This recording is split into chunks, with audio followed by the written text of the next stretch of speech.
Hey everybody, this is Rustin with Metalholic and Metal Nation Radio, and with us today, brother CJ Snare of Rubicon Cross, and of course, a little band you might remember, Firehouse. How are you doing, man?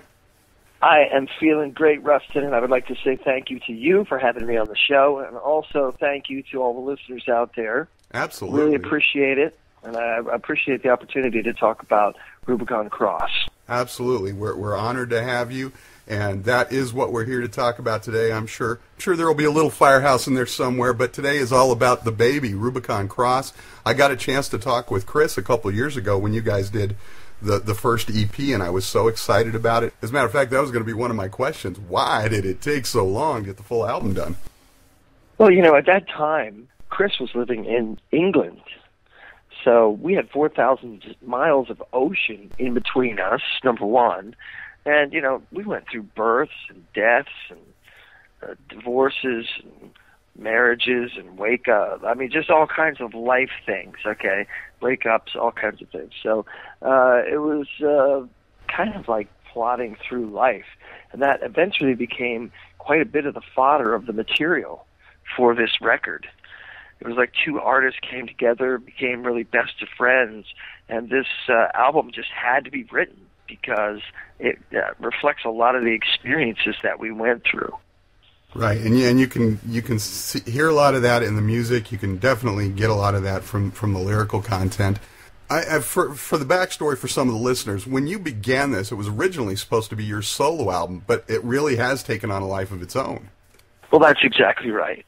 When I first started it, it's like, well, my roots are in metal, and I wanted a chance to do something a little bit different than the way my mothership band Firehouse was going. So I met Chris, and he and I started writing together, and I just knew within a very short amount of time that it couldn't be just mine. He was contributing. It was his experience, too.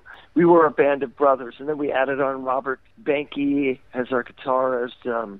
We brought on another Englishman who had played in bands with Chris before, named Simon Farmery, and he's our bass player. And then we added Jeff Lerman for guitar, and he's very proficient on guitar. I mean, he's able to keep up with Chris Green on, all the chord progressions and the dual harmonies and things like that. So it really evolved into a full band sort of thing, and there's no way I could have put just my name on it.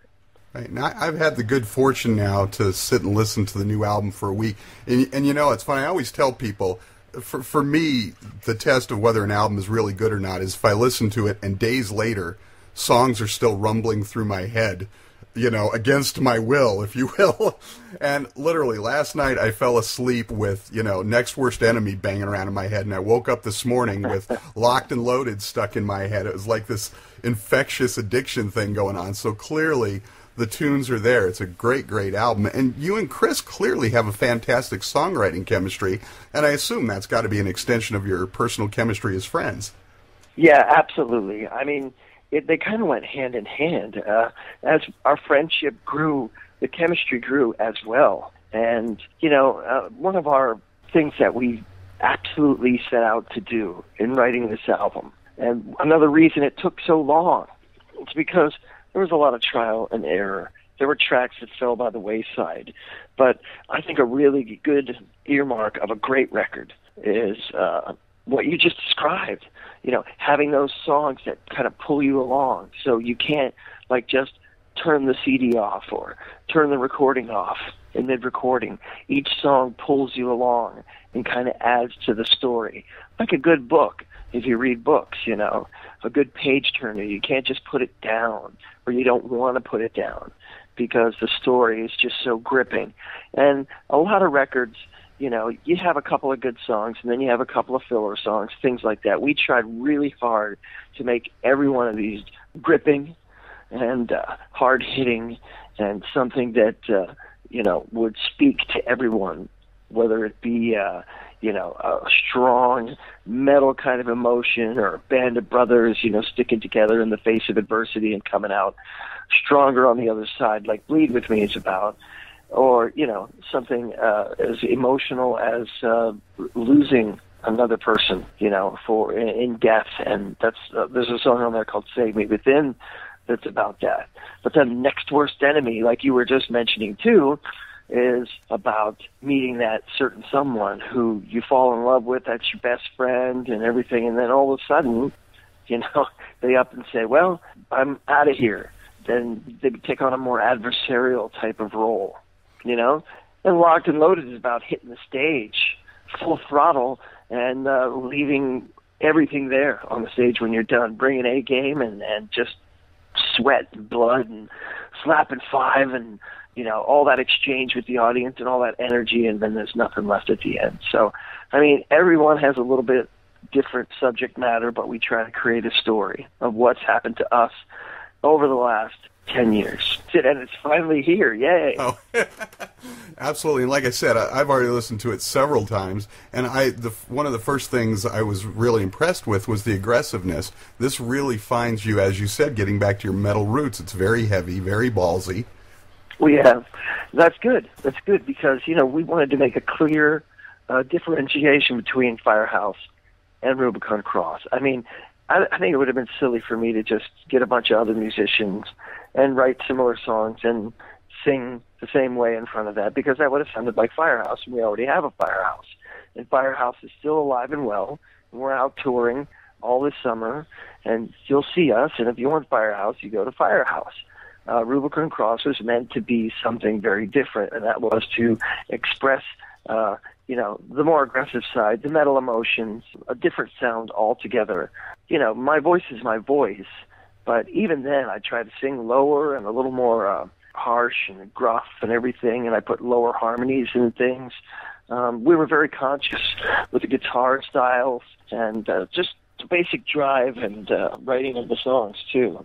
Right. Well, and I was going to mention that. You really are showing some new shades of your voice on this record. Well, that's good. Then we completed the task we set out to do, definitely.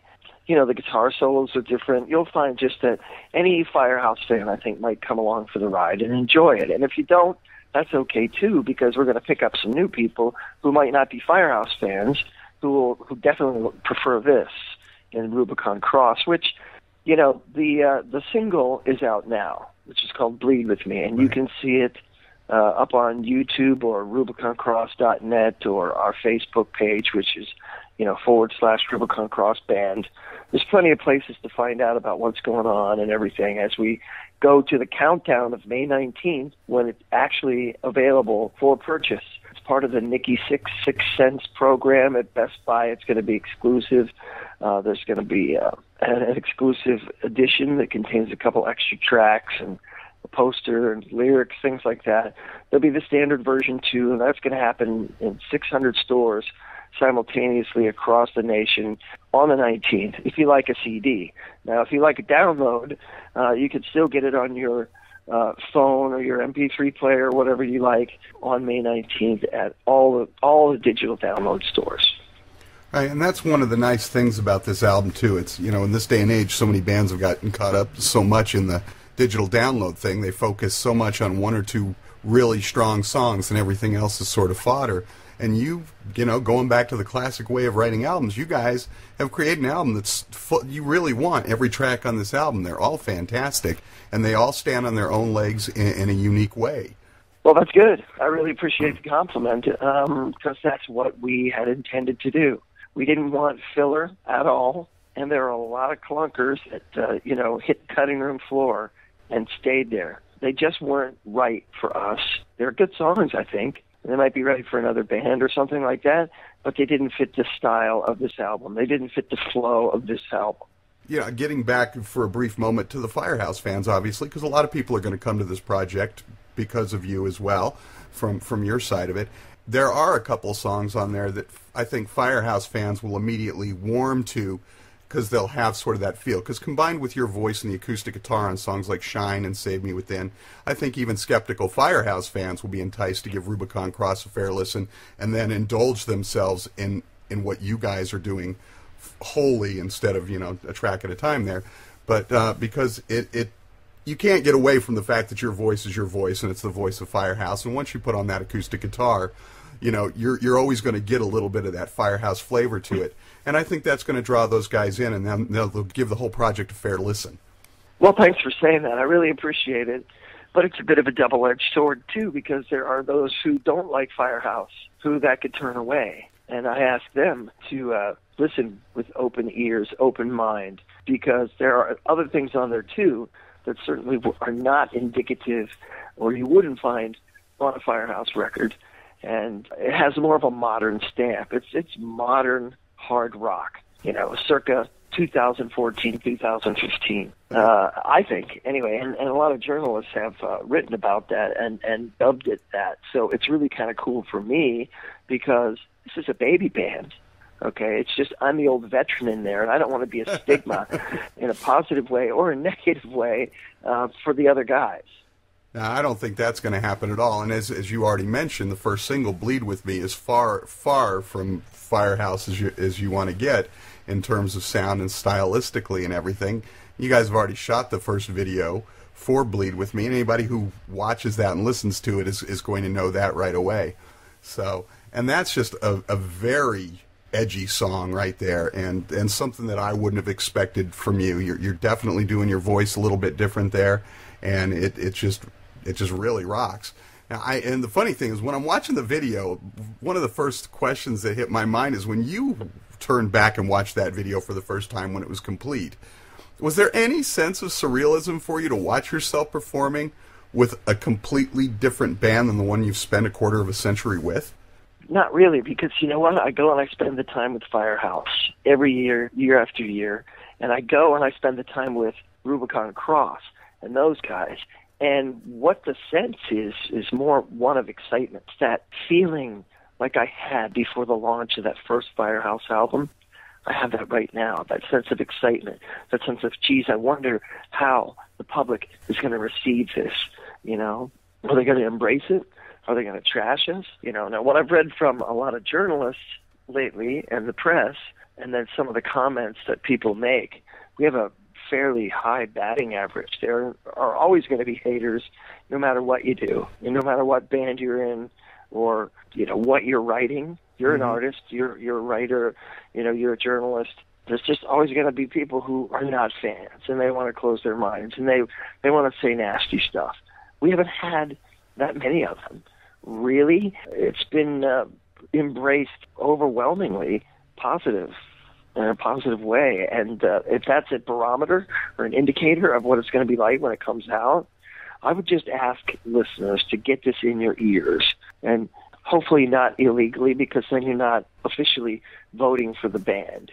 If you like to see this band, and if you like this band, and you want to see us on tour, and you want to see us succeed, you need to, spend a couple of bucks and, either download it or buy the CD, whatever, get it in your ears, listen to it, and then come out and see us live.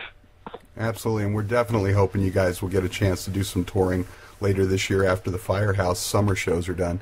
And we don't have time, obviously, to talk about all the songs, but one of my favorite songs on the album, maybe you can tell us the backstory on this one, is "You Will Remember Me." That one gets stuck in my head constantly. What's the story on that one? Well, actually, Chris had the hook on that one, the title. Right. He said, "You will remember me." And I'm like, okay, that sounds kind of sappy. And "You will remember me," or something like that. Whatever. And we talked about it, and it was like, no. Let's make it like a up yours kind of thing. You're never going to forget me. You may be breaking up with me, or you may be saying goodbye to me. It could be, two dudes ending a friendship or whatever. It could be, a guy and a girl, or it could be a band. It could be anybody who is leaving, like you're quitting your job and you're going, "You will remember me." That's what that song is about. It's like, well, you left me with no choice. My back's against the wall, trapped in a corner like some kind of animal. We turned it into that sense. So it was more of an angst-driven song. It was more of an angry song, and it's, too late, too bad, the best you had, you will remember me. It's that sort of thing. It's not you're never going to forget me because I'm in your heart or anything like that. It's more of a revenge kind of song. And you will remember the song, too. Trust me, it gets stuck in your cranium. So now I have to ask you, because I would have thought this might have been a bonus thing, so there's reason that you put it on there. All the Little Things is sort of a Blink 182 out of left field at the end of the record. There's a reason you had to put that on there. Tell us about that one. Well, yeah, that was something that was done very, very early in the writing process. And it was during our experimentation phase to find out, exactly the direction that we're going. And not comparing this to the Beatles or anything like that, or a lot of other bands would often put one quirky song on a record that was totally out of character. And this is one that had been in the set that early on people expressed a lot of interest for. They really liked the song. They described it just the way you described it. It's got a bit more of a punky feel, but it's got a really strong message, and it's got a catchy melody, and it's kind of like that tongue-in-cheek ending song, just to take it out to show you, we're not taking ourselves too seriously. And we felt very strongly about the track, and we had gotten a lot of positive feedback on the track as we had tested on different friends and family and things like that too. So we decided to leave it on there. Funny story, the guy who mixed and mastered the album really wanted us to take it off. And my question to him was, so you really think that this is how I worded it. I said, do you really think this puts like a red clown nose on the whole set? And he said, yes, absolutely, I do. And I said, well, I disagree. I think it's going to be a talking point. I think it's going to really make the listener go, what? Because everything else is within a certain sort of format, and it follows a flow. And then all of a sudden, here comes this song that I know is going to be really fun to play live. It's just it's really up tempo, and it has that good vibe to it, good feeling, even though we're not singing about the best of things. And that's why it's there. It's there as a tongue-in-cheek reminder that Rubicon Cross does not take itself that seriously, and we also feel it's a good song and it deserved to be on at least one of our records.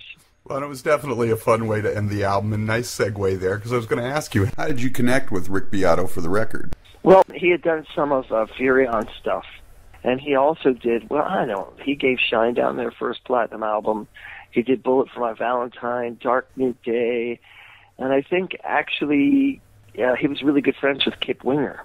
And Kip had originally gone down to study theory with Rick, he told me, when I spoke to him like a couple of weeks ago. And he turned Chris on to Rick, and Rick and Chris did Furion Records, and he was a natural choice because I started talking to him as well. And, a lot of it was recorded. Some of it was recorded at my studios in Milwaukee when I lived up there. I'm in Florida now. And some of it was recorded, I would say, probably about half or better. More. It was recorded at Black Dog Studios in Atlanta, Georgia. All the live drums and things like that. And Chris and I kind of produced it ourselves as we were demoing it up, because Rick really followed the templates of our demos and things like that.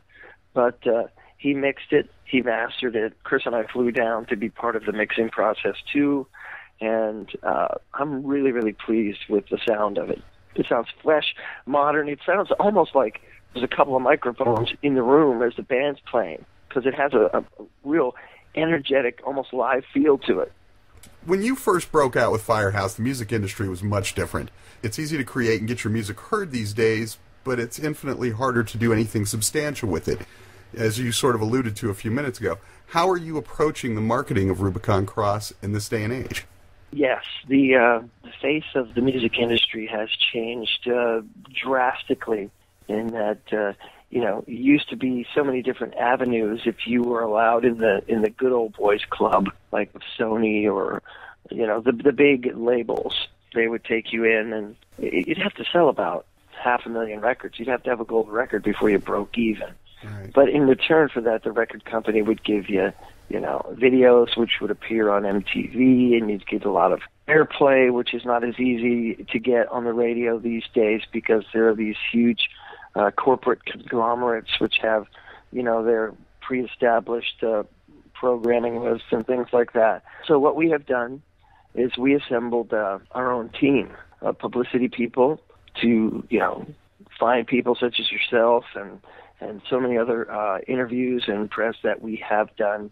Our radio team is getting syndicated radio shows for us and everything like that. And also, I wanted to, before going independent or going to Frontiers Records, nothing against them or anything, or some of the other labels that a lot of bands from the hair band or melodic hard rock era had gone to, I wanted to try a different approach. So I left no stone unturned, and I went to Sony and, you know, everybody that's still left, because even that has gone way down. Right. And I finally hooked up with someone at Universal Music Group, and this is on Ingrooves. You know, it's Ingrooves, which is a label from Universal Music Group, and Universal Music Group is distributing this too, all over the place. So we were able to circumvent what is called a 360 deal now. A lot of baby bands have to do this because they're not selling as many records as they used to. Therefore, in order for them to get a record deal, they do 360. You think of a pie. Mm-hmm. And they have to give the record companies a portion of their publishing, a portion of their writing, a portion of their merch, a portion of their touring. And we didn't do that. We were able to just go around that and kind of circumvent it and come into the back side door and, get hooked up with these great companies. And they were able to link us with these wonderful programs, as I mentioned, you know, the Nikki Six Cents program at Best Buy. I mean, if you're still a physical product sort of person and you like that CD in your hands, that is a super high-profile way for us to get that done.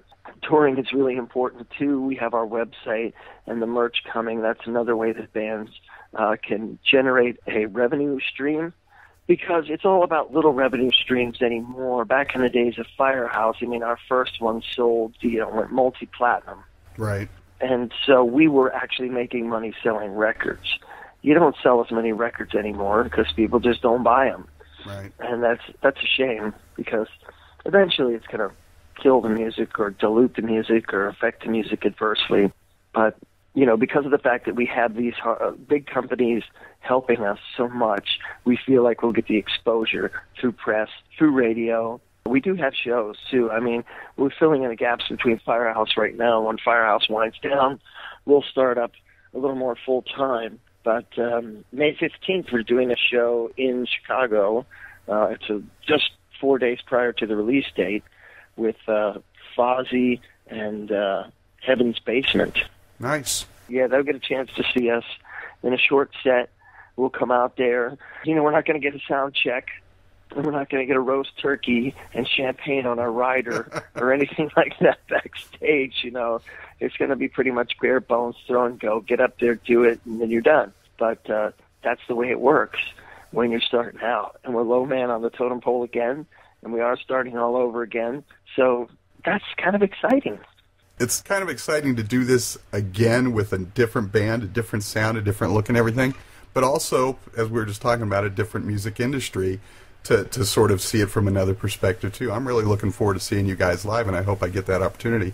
We were talking about getting the physical product a moment ago. You and I grew up on vinyl. Is there any chance we could see the Rubicon Cross album on vinyl at some point? Absolutely. We were just talking about it yesterday, so I think we're going to do a limited minimal pressing to see how it goes first. Yeah, we were just having that conversation with the corporate people at Universal. And so, yeah, I don't know what was the number that was thrown out there. It used to be a fraction of a percent of their sales, and now it's 9% is vinyl. And that surprises me. So it's not something we're going to jump into in the tens of thousands of units or anything like that. But we'll probably do several hundred as a special limited edition and sign them up and things like that. And if it succeeds, then we'll carry on and do more. Short answer, yes. Everybody already knows about Firehouse. We're going to not talk about that. But really quickly, tell us a little bit about working on the Liberty and Justice Project. You've done a couple tracks for that, if memory serves. Yeah, more than a couple, actually, in different capacities. Justin first brought me in with this song called What Do You Believe? And I changed it. I said, okay, listen, I'm really into this song. I like this, but can I rewrite the lyrics? Can I change the melody? And can I change the title? And he said, dude, do what you want to do. and he liked it so well. And, you know, he kind of does a mashup where he pairs different guitar players with different singers. Right. And you kind of don't know who you're going to get. Well, it just so happened that I got Bill from Firehouse, Bill Leverty. So, you know, I also mixed that song, and he really liked it that I mixed it, because I'm a producer and a mixer also. As a matter of fact, last year in 2014, I had 2 albums on the Reverb Nation heavy metal charts, one at number 1, one at number 14. Number 1 was Xander Demos. He's a guitar shredder guy. Right. He lives in Pittsburgh, but I think he's going back to Florida now. He's a Floridian, and he lives kind of where my family lives. And the other is a band called Already Ghosts. They're really good, tight outfit, good vocals, kind of cool, heavy, dark vibe to them, and they're from New England. So with Back to Liberty and Justice, Justin invited me to do another song, and he was going to do something called Cigar Chronicles Volume 1 and 2. Right. And one of them was going to be all originals, and one of them was going to be cover songs revisited. And he asked me to take on the mixing of the cover side. Oh, wow. So I mixed that entire CD, and also, you know, collaborated with guys like Tony Harnell and Kip Winger I brought to the table for him. And on my particular song, I did a rocked-up version of U2's Pride in the Name of Love. Now, if you don't like U2, don't judge so quickly, because it was definitely changed and rearranged by a guy who arranged all the cover songs named J.K. Northrup. And I was paired up with George Lynch, and then Jeff Pilson jumped on to play bass. So that was really cool, too, and I got a chance to do that. There was also another one, too. He had a couple of one-off songs that he had me mix And that's as well. So, I really enjoyed that whole album, so I didn't realize you mixed it, because that's the thing that sucks about not having the physical copy anymore. You don't get those details. You don't get to find out who was behind the scenes unless it comes with a press release, and so many people just don't do that anymore. Yeah, I was behind the console for days and days and weeks and months to complete that album, because Justin just doesn't know when to stop. I mean, it was 14 tracks, I think, on each one of the Cigar Chronicles Volume 1 and 2. J.K. Northrup did the original side, and I did the cover side. Yes, and it turned out very well. CJ, before we get out of here, the pointless question of the week.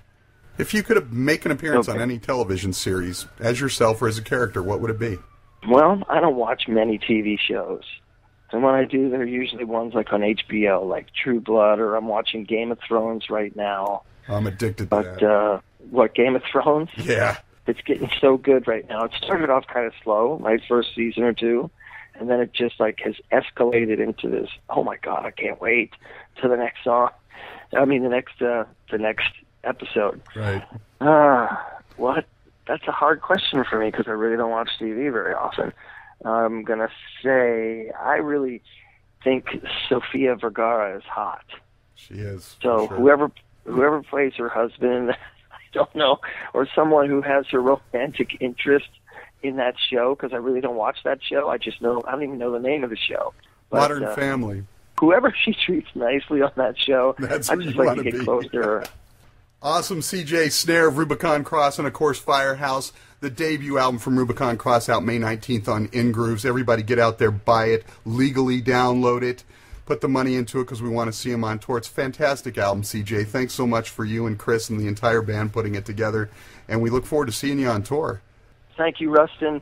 And like I said, May 15th, we have our first little showcase, and then you will be seeing us later this year, as necessity dictates, according to how the public votes for us and for the Rubicon Cross CD. I expect it's going to be a huge success. Take it easy, and we'll talk with you real soon, brother.